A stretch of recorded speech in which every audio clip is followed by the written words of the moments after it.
Monsieur Maximin. C'est le CEF, belle bagnole. Hein. Ouais. Ouais. Ça vous plaît? Ah oui, oui. Tiens, tu vois, ils viennent de le regarder, c'est quelle belle. Je me suis dit que ça pouvait faire en fait qu'un petit clin d'œil parce qu'il me semble que vous êtes un passionné de... Un vrai porchiste. Alors, vous savez que les questions se trouvent dans la boîte à gants. Ah bon? Oui. J'y vais? Ouais, on y va, ouais. Alors, attention, hop, moi je démarre. Quelle est l'illusion la plus fréquente chez les jeunes recrues? Et à l'inverse, le principal danger pour un cuisinier qui vieillit? Bon, alors, C'est qui? de Dominique de Nevers. L'illusion, je vais te la dire tout de suite, de ces jeunes actuels, ce que je ressens moi personnellement le plus souvent, c'est j'ai l'impression qu'ils veulent manger le métier trop tôt, trop vite. C'est-à-dire, en gros, à 23 ans, se retrouver chef, par exemple? Oui. Et le savoir, il commence où, il s'arrête où à 23 ans? Tu comprends? Voilà, bon. Alors, l'illusion en soi, c'est de penser que ça va tomber tout seul. Non, t'es faux. Les meilleurs seront à l'arrivée. Donc, il y a des étapes. Je suis apprenti. Ensuite, je suis deuxième commis. Ensuite, je peux devenir premier commis. Ensuite, demi-chef de parti, chef de parti, un certain temps en passant par des partis. Et ensuite, seconde cuisine. Et là, et à l'inverse, le principal danger pour un cuisinier qui vieillit. Bah oui, c'est mon cas. Alors, merci pour le courrier, mon petit gars Dominique Nevers. Pour rester dans le coup, il faut fréquenter les jeunes et leur amener aussi la pondération. Voilà. Les accompagner. Les accompagner, les transmettre. Voilà. Bon. On a tout dit, non? Je pense. Hein? Vous avez la gouaille de Gainsbourg, le charisme de Belmondo, duquel de deux vous sentez-vous le plus proche? Élise de Saint-Janet. Saint-Janet, c'est à côté de chez moi. Avance. Moi, Gainsbourg, pas la cigarette, ça c'est sûr. Gros fumeur? Ouais, malheureusement. Le charisme de Belmondo. Le charisme, il s'est forgé avec le métier. Comme je suis pas très grand, il a fallu que je m'impose autrement. Et cet autrement, ça a été par le travail et le savoir. Où j'ai abusé. Où j'ai abusé carrément dans le boulot, dont certains de mes ouvriers ont dérouillé d'ailleurs. Parce que je me suis dit, physiquement, je pèse pas loin. Comment m'imposer dans une brigade? Faire en sorte que quand j'arrive, j'inspire le respect ou on dirait attention. La peur. Et ben voilà. La meilleure façon, c'était par mon boulot, par mon savoir. J'ai affiché une personnalité de petit capitaine un peu Bonaparte dans les cuisines, quoi. Je n'étais pas du genre fallait pas trop me la faire à l'envers, quoi. Encore un peu maintenant, mais Encore un peu moins. maintenant, oui. Ouais, mais moins. Bon, je suis très séduit par cette question. Ouais. De Élise de Saint-Janet. T'es Saint-Janet dans le 06? C'est dans le 06, ouais. Ah bon? Ce bruit-là, voilà, ça s'appelle un bivalve. Je suis pas déçu, hein. Vraiment extraordinaire. Puis cette balade dans Paris, je préfère taxi. On n'est pas rue François 1er là? Parce qu'on arrive au Plaza là. On arrive au Plaza, oui. Voilà. Dans le temps, cette question-là, j'avais la réponse, boum, au tac au tac. Alors, Monsieur Maximin, vous avez été considéré comme le plus brillant cuisinier de votre génération et paradoxalement, vous n'avez jamais obtenu 3 étoiles Michelin. Comment l'avez-vous vécu? Julien D. Paris. Des fois, j'ai eu à travers la gueule. Hein. Ça, c'est sûr.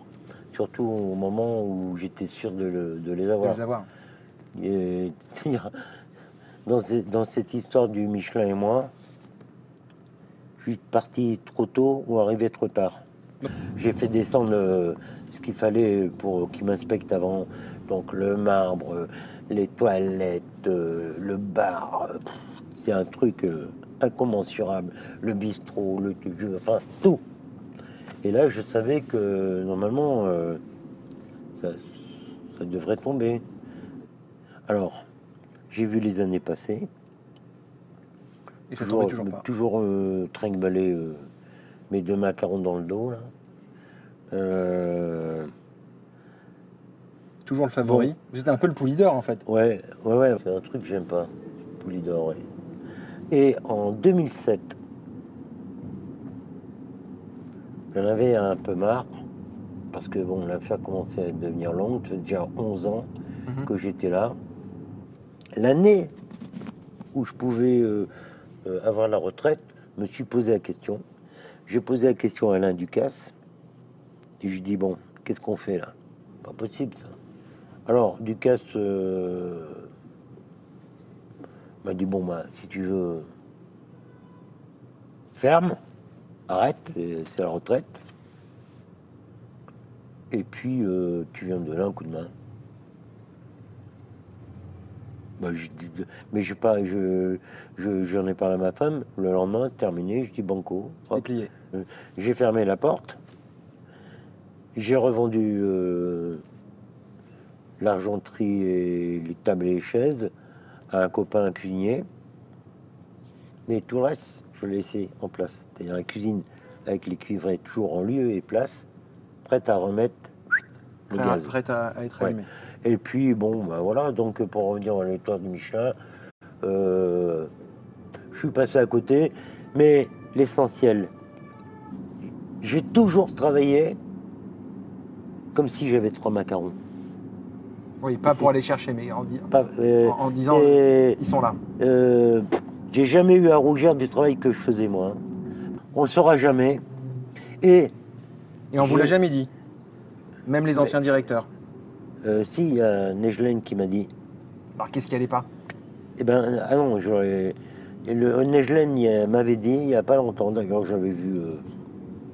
Il m'a dit, mon grand regret, c'est de ne pas vous avoir donné les 3 étoiles à temps. Ah, bon. Monsieur Nejlen, merci beaucoup. J'ai parcouru la cuisine française avec honneur. J'ai bien défendu les couleurs de mon pays et de ma région. Et je continue. Voilà. Julien D, ça vous dit quelque chose? Julien D, Paris. D comme je reconnais, hein, c'est Julien Dumas. Voilà. Avec qui j'étais. Ah, c'est lui? C'est lui qui vous a posé la question. Ouais, bon, lui, c'est un ami. Quelles sont vos positions sur les sujets d'actualité? Saisonnalité, les produits de proximité et la pêche éco-responsable. Ange, Paris. Ah ben, y a un cas de force majeure. Il n'y a pas de bon cuisinier s'il n'y a pas de respect de la saison. Bon, donc on est en plein dedans. La pêche éco-responsable, oui, mais ça commence où? Le prince Albert, par exemple, à Monaco, c'est interdit de faire du thon. Bon, je suis pour. Encore faut-il que tout le monde s'y mette. Hein. On est d'accord. Hein. Bon, voilà. Max, j'avais 15 ans et je t'ai vu aller chercher tes fleurs de courgettes en 9,93 Cabrier. C'est faux. C'est un 2,7 litres Carrera. J'ai jamais eu de 993. Est-ce que tu fais toujours ta quête en porchon ou es-tu passé au Cayenne? C'est qui? Ça, c'est Yannick Aleno. Paris. Ouais. C'est vrai que pour les besoins d'une émission ou d'un reportage, j'étais à une époque où la seule voiture que j'avais, c'était enfin, j'en avais d'autres, mais j'avais plaisir à aller avec cette 2,7 litres Carrera de chez Almeras. Bon, c'était pas pour frimer, c'était par passion. Et il se trouvait que la journaliste ou le journaliste qui était là Ils voulaient voir les courgettes fleurs de chez Oda, à Carrosse. Bon, j'ai hop, on les a emmenés dehors. Alors maintenant, est-ce que tu fais toujours ta cueillette en porchon? Non. J'ai toujours la Porsche, mais c'est une autre. Et je ne suis pas du tout passé au Cayenne et j'y passerai jamais. Le Cayenne, c'est simplement un piment pour moi. Moi, j'ai le piment de la Porsche, mais pas du Porsche Cayenne. Sous votre carapace d'homme dur, qu'est-ce qui vous touche, vous aimez particulièrement dans la vie? Alors, on peut juste relire la Rémi question. de Genneville. Alors, ma carapace d'homme dur, ouais, des fois, on m'a dit que je suis... C'est-à-dire, je suis passé par des épreuves. Avant, je riais beaucoup, surtout avec mon copain l'oiseau. Et qu'est-ce qui a fait que vous... Il y a beaucoup de circonstances qui ont fait la perte de mes parents avec un drame absolument horrible. Ça m'a changé beaucoup. Moi, faut pas croire, hein, j'ai la larme facile. Hein. Il faut pas montrer en cuisine aussi. Hein. Ah non. Non, ça, j'ai jamais montré. Hein. Là, je suis dans la cuisine, je suis le Bonaparte. Hein. C'est clair net. Mais dans la vie, bien sûr que moi, je suis très émotif. Hein. En cuisine, vous avez jamais craqué? Non. Toujours droit? Ah ouais. Ah oui, non. J'ai le côté militaire, moi, là. Hein. Le pape Paul Bocuse s'en est allé ainsi que le chef le plus étoilé au monde, Joël Robuchon. Selon vous, qui est aujourd'hui le patron de la gastronomie française? Anne de Kentumer. C'est une question à la con. Carrément. Parce que ça veut dire quoi un patron? Pour le rayonnement, pour la défense de beaucoup de choses, pour plein de trucs. Pour la qualité, pour l'homme, pour le machin, pour moi c'est Alain Ducasse. Loiseau, Bardot, Delburgo, Bocuse, Verger, Chapelle. Au vu de ce qui dégringole autour de moi, là, je commence à compter les points. Hein. Bon, est-ce que si je me déguise en fleur de courgette, tu m'aimeras encore plus? Jean-Luc Pougeran. Non. Non? Paris. Jean-Luc P. Jean-Luc Petit-Renaud. Ah! Les gens ne se rendent pas compte que cet homme a été un ambassadeur de la cuisine française, de la cuisine régionale. Il a passé son temps à couteau et fourchette en l'air à défendre cette cuisine, mais c'est un mec admirable. Alors, est-ce que si je me déguise en fleur de courgette, tu m'aimeras? J'adore Jean-Luc. Dans ce programme, on a l'habitude de terminer avec une chanson. Donc je vais faire écouter une chanson. Moi, je sais pas chanter. Non. Juste, vous allez l'écouter et nous dire en fait ce qu'elle représente pour vous ou à quoi elle vous fait penser. Ouais. Alors voilà. Eric Clapton. Ça vous dit quelque chose? Bah ouais. Alors, moi j'aime bien Clapton et Santana. Hein. Puis j'aime bien la guitare. Enfin, tu sais, ce genre de guitare. Il était assis, je me rappelle bien.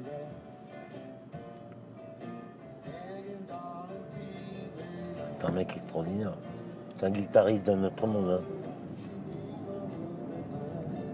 Alors, cher jeune cuisinier, le message que je voudrais vous passer, vous transmettre, c'est simplement d'apprendre votre métier.